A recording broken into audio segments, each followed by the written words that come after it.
আসসালামু আলাইকুম, সবাই কেমন আছেন? চলে আসলাম আপনাদের সাথে আমি ভোজন রসিক ইউটিউব চ্যানেল খাবারের পক্ষ থেকে। তো আজকের যে ভিডিওটা একটু অন্যরকম ব্যতিক্রম ভিডিও। সেটা হচ্ছে যে এমনিতে আমার ভিডিওগুলো যারা দেখেন তারা দেখেন যে আমি ভিডিও যখন তৈরি করি প্রথম থেকে শেষ পর্যন্ত কি কি উপকরণ দেই অথবা কিভাবে কি করি সব কিছুই দেওয়া থাকে। তো আজকের এই ভিডিওটা একটু অন্যরকম। সেটা হচ্ছে যে আজকের ভিডিওটা প্রথম থেকে আমার করার কোনো উদ্দেশ্য ছিল না। তো কেন জানি মনে হইলো অনেক দিন হয়েছে আমার ভোজন রসিক ইউটিউব চ্যানেল থেকে কোনো নতুন ভিডিও আর কি বানিয়ে আর কি আপলোড দেওয়া হয় না। এটার জন্য আর কি আমি চেষ্টা করলাম যে না, আজকে একটা নতুন ভিডিও বানায় এরপরে আমি আপলোড দিই।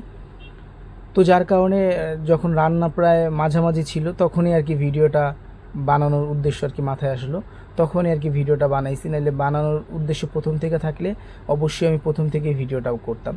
তো যাই হোক, কথা না বাড়িয়ে চলে আসি মূল কথায়। সেটা হচ্ছে যে কালকে যে ভিডিওটা বানাইছিলাম রাত্রেবেলা আমি, সেটা ছিল, তারিখটা ছিল 5 তারিখ আর দিনটা ছিল হলো রবিবার। তো যাই হোক, রাত্রেবেলা বিরিয়ানিটা যখন রান্না করব, তো অনেক দিন অনেক দিন বলতে 4-5 দিন ধরে চিন্তা করতেছি যে একটা ভিডিও তৈরি করে এরপর ইউটিউবে ছাড়বো। তো টার্গেট ছিল যে মঙ্গলবার আমার অফ ডে, মঙ্গলবার দিনে আর কি বানাবো, তারপরে আমি ইউটিউবে ছাড়বো। তো যেহেতু কালকেও আবার রান্না করা হয়েছে, তো চিন্তা করলাম আজকে একটা বানাই। যেহেতু আজকে রোববার, যেহেতু রান্না যেহেতু করতেছি তাহলে একটা ভিডিও বানাই। তো এটার জন্য আর কি করা।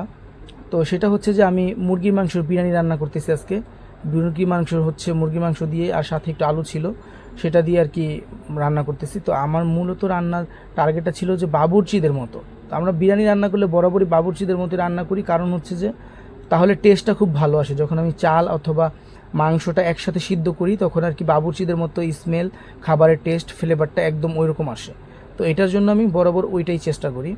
আর আরেকটা কথা, সেটা হচ্ছে যে আমি যখন আর কি রান্না করি তখন আর কি আমি জাস্ট খালি নাড়াচাড়া দিই।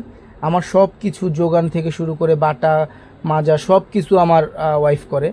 তো বাবুর্চিরা যেই উপকরণগুলো ব্যবহার করে এমন কোনো উপকরণ নাই যে আমরা ব্যবহার না করি, সব কিছু দিই ইনশাল্লাহ। যতটুকু আর কি আমাদের হাতে আর কি থাকে বা বাসায় যে আইটেমগুলো থাকে, অনেক সময় দেখা গেছে 2-1টা আইটেম মিস হয়ে যায়, কারণ থাকে না বা মনেও থাকে না আনতে, এটার জন্য আর দেওয়া হয় না। তো আলহামদুলিল্লাহ সবগুলো উপকরণই দিছি। দেওয়ার পরে এখন যখন আর কি রান্না করতেছিলাম, তো এই যে যখন দেখলেন যে আমি আর কি রান্না দম টম দিয়ে আর কি দিলাম আর কি, চালটা যখন নেড়েচেড়ে একসাথে দিলাম, তো কিছুক্ষণ পরে আবার নাড়া দিলাম। যেহেতু লাস্ট একটা নাড়া দিয়ে চিন্তা করছি যে এখন একটা নাড়া দিব, এরপরে 2 মিনিট পরে একটু উপর দিয়ে দিয়ে দিব, ঘি দিয়ে তারপরে ঢেকে একবার দমে দিয়ে দিব। তো এই যে এখন নাড়া দিলাম, নাড়া দেওয়ার পরে এখন আবার ঢেকে দিচ্ছি। তো আমার কথা হচ্ছে ঢেকে দিচ্ছি, ঢেকে দেওয়ার পরে 2 থেকে 3 মিনিট বা 4 মিনিট পরে ঢাকনাটা খুলে ঘি দিয়ে দিব। এই যে এখন আমি যেমন ঘি দিচ্ছি, তো ঘিটা দেওয়ার পরে এখন যে ঢেকে দিব একদম এই ঢাকাতে, মানে একদম দম দেওয়ার পরে যখন একদম ফুটে যাবে 15 মিনিট পরে আমি আর কি ঢাকনাটা খুলবো। তো এর আগে আর খুলবো না। তো এই যে এখন ঢেকে দিচ্ছি, এই ঢেকে দেওয়া অবস্থায় একেবারে মানে আমি 15 মিনিট পরে যখন এসে খোলার পরে দেখলাম যে হ্যাঁ, খুব সুন্দর মতো চাল টাল হয়ে গেছে। তো এখানে আমার সব কিছু ঠিক ছিল, জাস্ট শুধু একটুখানি মানে আমি চিন্তা করছিলাম যে চালটা আরেকটু থাকুক। এখন কিন্তু পুরো পারফেক্ট হয়ে গেছে, চালের টেস্ট, ঘ্রাণ, তারপরে হচ্ছে সিদ্ধ সব কিছু পারফেক্ট হয়েছে। তো আমি চিন্তা করলাম আর 2-3 মিনিট থাকুক, যেহেতু ওয়াইফ শসা লেবু এগুলো কাটতেছে, তাহলে থাকুক, আমি একটু হাতটা ধুয়ে আসি। তো এটা চিন্তা করে আমি আবার কি করছি, চুলা জ্বালানো অবস্থায় আমি আবার সুন্দর মতো আবার একটু দমে দিয়ে, মানে ভালো করে নেড়ে চেড়ে আবার একটু দমে দিছি 2-3 মিনিটের জন্য। ওই 2 থেকে 3 মিনিটের জন্য একটু দমে যখন দিছি, তখন মানে ভুলটা হয়েছে কি, মানে ওই একটা চাল 100% সিদ্ধ হয়ে যাওয়ার পরে যখন আপনি অতিরিক্ত 2 থেকে 3 মিনিট আবার দিবেন, তখন একটু বেশি সিদ্ধ হয়ে যায়, মানে পারফেক্টের থেকে আর একটু বেশি হয়ে যাবে, তখন আর কি একটু ল্যাটকা মনে হয়। তো যাই হোক, আমি এই যে যখন ঢেকে দিতেছিলাম, ঢেকে দেওয়ার পরে আমি যখন মানে ঢাকনা এসে খুললাম কিছুক্ষণ পরে, যখন ঢেকে দিলাম, ঢেকে দেওয়ার পরে যখন আমি এসে ঢাকনাটা খুলছি, খোলার পরে দেখছি না পারফেক্টই আছে সব কিছু, কিন্তু ওই যে আমি যখন অতিরিক্ত 3 মিনিট আর কি 3 থেকে 4 মিনিট যখন রাখছি, এর কারণে কি চালটা হালকা একটু লেটকা হয়েছে, মানে হালকা, মানে 100-এর ভিতরে 5% বেশি হয়েছে আর কি। তো এর কারণে কী হইতেছিল, যে চামিচের সাথে আর কি একটু লাগতেছিল, মানে লেটকা হইলে আর কি যেরকম হয়, হালকা লেটকা হয়েছে, মানে অতিরিক্ত না, মিডিয়ামও না, একদম মানে হালকা। তো তারপর যাই হোক চিন্তা করলাম যে না, ঠান্ডা হলে ঠিক হয়ে যাবে, যেহেতু এখনও ঝরঝরা আসতে কোনো প্রবলেম নাই, ঠান্ডা হইলে এটা এমনিতেই ঠিক হয়ে যাবে।